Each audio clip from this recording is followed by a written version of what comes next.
Hi friends, ചെമ്പനീർ പൂവിൻ്റെ ഇന്നത്തെ എപ്പിസോഡിലേക്ക് എല്ലാവർക്കും സ്വാഗതം. അങ്ങനെ ചന്ദ്രമതി ഒരു ഓട്ടോ ഡ്രൈവറുമായി തർക്കിച്ച് നിൽക്കുകയാണ്. അയാൾ 200 രൂപ 220 രൂപയ്ക്ക് പറയണ സമയത്ത് ചന്ദ്രമതി പറയുന്നുണ്ട്, ഒരിക്കലും ഞാൻ തരില്ല, 100 രൂപ മാത്രമേ അവിടേക്കുള്ളൂ എന്ന് പറയാണ്. അപ്പോൾ ഓട്ടോക്കാരൻ പറയാണ്, അവിടെ വല്ലാത്ത കുണ്ടും കുഴിയൊക്കെയാണ്, ആ റോഡ് ഒത്തിരി ബുദ്ധിമുട്ടാണ് പോകാനായിട്ട്, അതുകൊണ്ട് ഒരു 10-20 കുറച്ച് തരും, 200എങ്കിലും തായോ എന്നൊക്കെ പറയുന്ന സമയത്ത് ഇല്ല, ഞാൻ തരില്ല, എന്തായാലും നിങ്ങളൊക്കെ ഒരു അടവാണ് ഇതൊക്കെ, 100 രൂപയുടെ വാടകയുള്ളൂ, ഞാൻ തരില്ല, ഞാൻ നടന്നു പോയാലും കുഴപ്പമില്ല എന്ന് പറയുന്നത്. എന്നാൽ മാഡം എങ്ങനെയും ഒരു വിട്ടുവീഴ്ചയ്ക്ക് തയ്യാറാവും, അവിടെ ആരും ഇല്ലാത്തതാണ്, റിട്ടേൺ ഒക്കെ വരുമ്പോഴും ഞങ്ങൾക്ക് ആരെയും കിട്ടില്ല എന്നൊക്കെ പറയുന്ന സമയത്ത് ഇനിയിപ്പോൾ ഞാൻ നിങ്ങൾ എന്നെ വെറുതെ കൊണ്ടുപോകാമെന്ന് പറഞ്ഞു കഴിഞ്ഞാൽ നിങ്ങളെ ഓട്ടോയ്ക്ക് ഞാൻ വരില്ല എന്ന് പറഞ്ഞ് അങ്ങനെ തർക്കിക്കുന്നുണ്ട്. ഇതേ സമയത്ത് തൊട്ടപ്പുറത്തായിട്ട് ശ്രുതി വണ്ടിയിൽ നിൽക്കുകയാണ്. അപ്പോൾ ശ്രുതി ഇതെല്ലാം തന്നെ നോക്കി നിൽക്കുന്നുണ്ട്.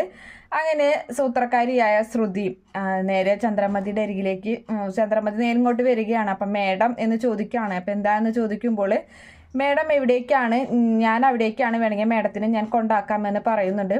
അപ്പോൾ അയ്യോ അത് മോൾക്ക് ബുദ്ധിമുട്ടാവില്ല എന്ന് ചോദിക്കുകയാണ്. മോൾ എങ്ങനെ ഇത് മനസ്സിലാക്കിയെന്ന് ചോദിക്കുമ്പോൾ ഞാൻ ഓട്ടോക്കാരനുമായിട്ട് മേഡം സംസാരിക്കുന്നത് കേട്ടായിരുന്നു എന്ന് പറയുന്നത്. അതൊക്കെ അവരുടെ ഒരു സ്ഥിരം പരിപാടിയാണ്, മേഡം എന്തായാലും ഇങ്ങോട്ട് കയറി, ഞാൻ കൊണ്ടാക്കാമെന്ന് പറയുമ്പോൾ മോൾക്ക് ബുദ്ധിമുട്ടാവില്ല എന്നൊക്കെ ചോദിച്ചപ്പോൾ ശ്രുതി വലിയ നല്ലൊരു ബഹുമാനത്തോടു കൂടിയൊക്കെ അഭിനയിച്ച് അങ്ങനെ പുറകിലായിട്ട് കയറ്റുന്നുണ്ട്. അതിനുശേഷമാണെങ്കിൽ അവർ രണ്ടുപേരും യാത്ര അങ്ങനെ തുടരുകയാണ്. അങ്ങനെ മേഡം ഇവിടേക്കാണെന്നൊക്കെ ചോദിക്കുന്നുണ്ട്. ഞാനൊരു ഫ്രണ്ടിനെ കാണാനാണെന്നൊക്കെ പറയാണ്. അങ്ങനെ ഒരു ഭാഗത്ത് എത്തുമ്പോൾ ശ്രുതി ആ കീ എടുത്ത് ഓഫ് ചെയ്യുകയാണ്, വണ്ടി ഓഫ് ആക്കുകയാണ് അവിടെ നിർത്തിയിട്ട്. അപ്പോൾ പെട്ടെന്ന് അവൾ അറിയാത്ത പോലെ അയ്യോ എന്തു പറ്റിയാവോ വണ്ടിക്ക് എന്ന് പറഞ്ഞുകൊണ്ട് ഇറങ്ങുന്നുണ്ട്. അപ്പോൾ ചന്ദ്രമതിയും ചോദിക്കുന്നുണ്ട്, എന്ത് പറ്റി മോളെ എന്ന് ചോദിക്കുന്ന സമയത്ത് അറിയില്ല മേഡം എന്ന് പറഞ്ഞിട്ട് പെട്രോളൊക്കെ തുറന്ന് നോക്കുന്നുണ്ട്. അയ്യോ പെട്രോൾ തീർന്നതാണ്, ഇന്നലെ എൻ്റെ ഫ്രണ്ട് ഈ വണ്ടി എടുത്തുകൊണ്ട് പോയിരുന്നു, അവൾ ചിലപ്പോൾ അടിച്ചിട്ടുണ്ടാവില്ല, മറന്നതായിരിക്കും ചിലപ്പോൾ എന്നൊക്കെ ഇങ്ങനെ അവൾ ശ്രുതി ഇങ്ങനെ സ്വയം ഇരുന്ന് പറയുകയാണ്.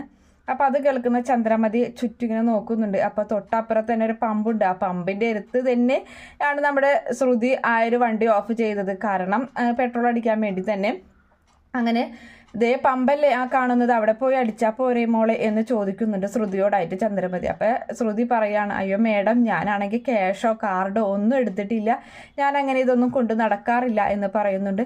അതിനെന്താ മോളെ, ക്യാഷ് ഞാൻ തരാം, മോള് പോയി അടിച്ചിട്ട് വായു എന്ന് പറയുന്നുണ്ട്. അപ്പോൾ 200 രൂപ എടുത്ത് കൊടുക്കുകയാണ്. അങ്ങനെ 200 രൂപയ്ക്ക് അടിക്കുകയാണ്. അപ്പോൾ ആ ഓട്ടോക്കാരനോട് തർക്കിച്ചത് 200 രൂപയ്ക്ക് വേണ്ടിയിട്ടാണ്, 100 രൂപ തരുള്ളൂ എന്ന് പറഞ്ഞുകൊണ്ട് തന്നെ. ഇവിടെയാണെങ്കിൽ ശ്രുതി നല്ല രീതിയിൽ തന്നെ ചന്ദ്രമതിയെ പറ്റിച്ച് ആ 200 രൂപ വാങ്ങി പെട്രോൾ അടിക്കുന്നുണ്ട്. അപ്പോൾ ആദ്യം വേണ്ട മേഡം എന്നൊക്കെ പറയുന്നുണ്ടെങ്കിലും കിട്ടാൻ വേണ്ടി തന്നെ ഒരു അടവെടുത്തതാണ് ശ്രുതി. അങ്ങനെ ആ 200 രൂപയ്ക്ക് പെട്രോൾ അടിച്ചിട്ട് വീണ്ടും ചന്ദ്രമതിയെയും പുറകിലിരുത്തിയ ശ്രുതി അങ്ങനെ മുന്നോട്ട് പോയിക്കൊണ്ടിരിക്കുകയാണ്. അങ്ങനെ ഒരു സ്ഥലം എത്തുമ്പോൾ ചന്ദ്രമതി പറയുന്നുണ്ട്, ഇവിടെ ഇറക്കിയാൽ മതി മോളെ എന്ന് പറയുന്നു. ഇവിടെ എവിടെയാണ് ആൻറ്റിക്ക് പോവാളെന്ന് ചോദിക്കുന്ന സമയത്ത് ഇല്ല, ഇവിടെ എനിക്ക് ഫ്രൂട്ട്സ് കാണിക്കാനാണ്, എൻ്റെ ഒരു കൂട്ടുകാരിയെ കാണാനാണെന്നൊക്കെ പറയുന്നുണ്ട്. അതിനുശേഷം ചന്ദ്രമതി ഇറങ്ങി പോകുമ്പോൾ ശ്രുതി പറയാണ് മനസ്സിൽ, എന്തായാലും ഇതുപോലുള്ള ഓരോരുത്തരും ഓരോ ദിവസം കിട്ടിയാൽ മതി, ഇപ്പോൾ അവിടെ തുടങ്ങി ഇവിടം വരെ വരാനുള്ള പെട്രോളെങ്കിലും കിട്ടിയല്ലോ, ആ സമാധാനമായി എന്ന് പറഞ്ഞുകൊണ്ട് ശ്രുതി അങ്ങനെ വേഗം പോകുന്നത് വേറെ എവിടേക്കും അല്ല, ഭാമയുടെ വീട്ടിലേക്കാണ്. അങ്ങനെ ഭാമയുടെ വീട്ടിൽ ബെല്ലടിച്ച് അകത്തേക്ക് കയറുന്നുണ്ട്.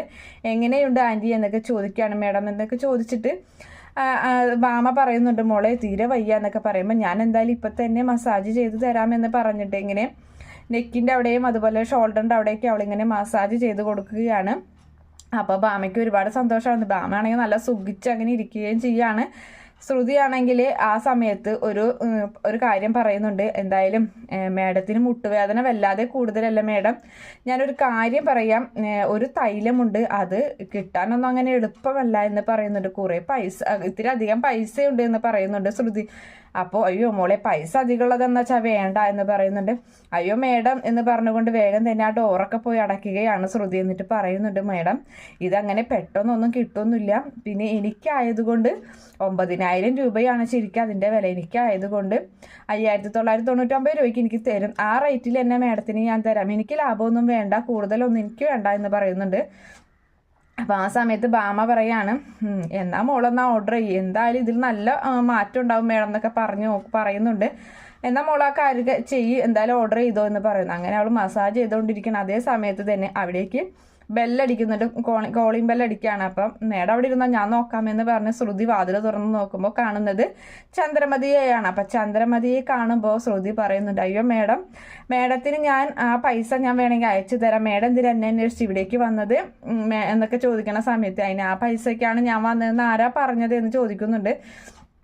അതേ സമയത്ത് അകത്തേക്ക് ഭാമ ഇല്ലേ എന്ന് ചോദിക്കുകയാണ്. ഭാമ എന്ന് പറഞ്ഞിട്ട് ശ്രുതി പിന്നിലേക്ക് തിരിഞ്ഞ് നോക്കുമ്പോൾ ഭാമ അവിടെ ഇരിക്കുകയാണ്.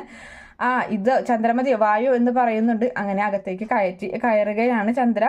അങ്ങനെ അവരവിടെ ഇങ്ങനെ സംസാരിക്കുകയാണ്. ആ സമയത്ത് ഭാമ പരിചയപ്പെടുത്തി കൊടുക്കുന്നുണ്ട്, ഇതാണ് ശ്രുതി, ഞാൻ പറയാറില്ല ഒരു തെറാപ്പിസ്റ്റിനെ കുറിച്ചിട്ട്, അവളാണിത് എന്ന് പറയുന്നുണ്ട്. അപ്പോൾ ആ സമയത്ത് ആണോ, എപ്പോഴും ഭാമ പറയാറുണ്ട് മോളെ പറ്റിയിട്ട് എന്ന് പറയുന്നുണ്ട്. അപ്പോൾ ആ സമയത്ത് ഭാമ ചന്ദ്രമതിയെ പരിചയപ്പെടുത്തി കൊടുക്കുന്നുണ്ട് ശ്രുതിക്ക്. ഇതാണ് എൻ്റെ കൂട്ടുകാരി, എന്നാലും ഞാൻ കല്യാണം ഇപ്പം അടുത്തുണ്ടായെന്ന് പറഞ്ഞില്ലേ, ഇവളുടെ മകൻ്റെ കല്യാണമായിരുന്നു എന്ന് പറയുന്നു. ഈ മേഡത്തിനാണല്ലേ സ്ട്രെസ്സൊക്കെ വളരെ കൂടുതലുണ്ട് എന്ന് ഇപ്പം തന്നെ എന്നോട് പറഞ്ഞതേ ഉള്ളൂ എന്ന് ശ്രുതിയും പറയാണ്.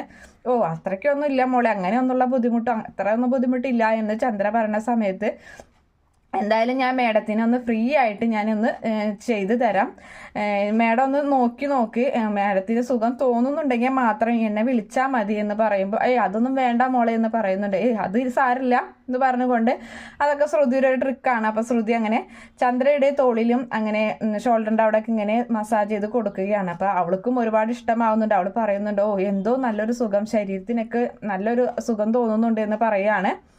അതിനുശേഷം ഭാമ അവിടെ നിന്ന് എഴുന്നേറ്റ് പോയിട്ട് ആ 6000 രൂപ എടുത്തിട്ട് ശ്രുതിക്ക് കൊടുത്തിട്ട് പറയാണ്, മോൾ ആ തൈലം വേഗം തന്നെ വാങ്ങിച്ചിട്ട് മോൾ എന്നെ അറിയിച്ചാൽ മതി, എന്നാ പൈസ എന്ന് പറഞ്ഞിട്ട് ആ പൈസ എടുത്ത് കൊടുക്കുകയും ചെയ്യുന്നുണ്ട്.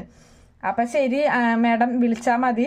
പിന്നെ ചന്ദ്രയോടായിട്ട് പറയുന്നുണ്ട്, ഭാമ മേഡത്തിൻ്റെ കയ്യിൽ എൻ്റെ നമ്പർ ഉണ്ട്, അത് വാങ്ങിയിട്ട് ആവശ്യമുള്ളപ്പോൾ എന്നെ വിളിച്ചാൽ മതി എന്ന് പറയുന്നുണ്ട്.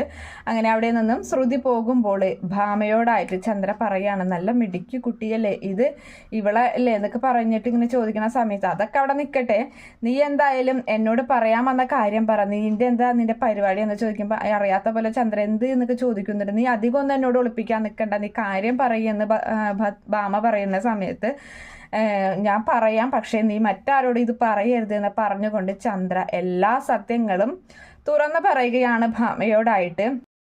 സുധിയെ അമ്പലത്തിൽ വെച്ച് കണ്ടതും അതുപോലെ സുധിയോട് സംസാരിച്ചതും സുധിയെ മറ്റേ പെൺകുട്ടി ചതിച്ചതുമായിട്ടുള്ള എല്ലാ കാര്യങ്ങളും പറയുമ്പോൾ ഭാമയൊന്ന് ഞെട്ടുന്നുണ്ട്. ഭാമ പറയാണ്, അയ്യോ ഇതൊക്കെ തന്നെയാണ് ഞാൻ നിന്നോട് ഇത്രയും നാളും പറഞ്ഞുകൊണ്ടിരുന്നത്, അവനെ ആ പെൺകുട്ടി കൊല്ലാതിരുന്നത് ഭാഗ്യമായി, ഇങ്ങനെയല്ലേ സംഭവിച്ചുള്ളൂ എന്നൊക്കെ ഇങ്ങനെ പറയുന്നുണ്ട്.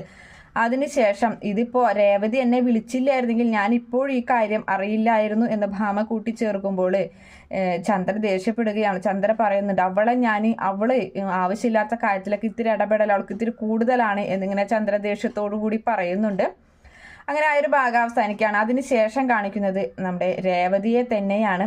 അങ്ങനെ രേവതി സഞ്ജിയുമായിട്ട് ഇങ്ങനെ നടന്നു പോവുകയാണ്. അപ്പോൾ പരിചയക്കാരിയായ ഒരു ചേച്ചിയെ കാണുന്നുണ്ട്. അപ്പോൾ അവർ ചോദിക്കുകയാണ്, രേവതിയോ എവിടേക്ക് പോകുന്നു മോളെ, വീട്ടിലേക്കാണോ അമ്മയെ കാണാനാണോ എന്ന് ചോദിക്കുമ്പോൾ എല്ലാ ആൻറ്റി ഞാൻ സാധനങ്ങളൊക്കെ വാങ്ങിക്കാൻ വേണ്ടിയിട്ടാണെന്ന് പറയുന്നു. പിന്നെ വൈകിട്ട് അമ്മയുടെ അടുത്തേക്കൊന്ന് പോകണം എന്ന് രേവതി പറയുന്നുണ്ട്. അവിടെ നടന്ന പ്രശ്നങ്ങളൊക്കെ അറിഞ്ഞില്ലേ മോളെ, അപ്പോൾ ഞങ്ങൾ കാരണമാണ് അവിടെ പ്രശ്നങ്ങൾ നടന്നത്.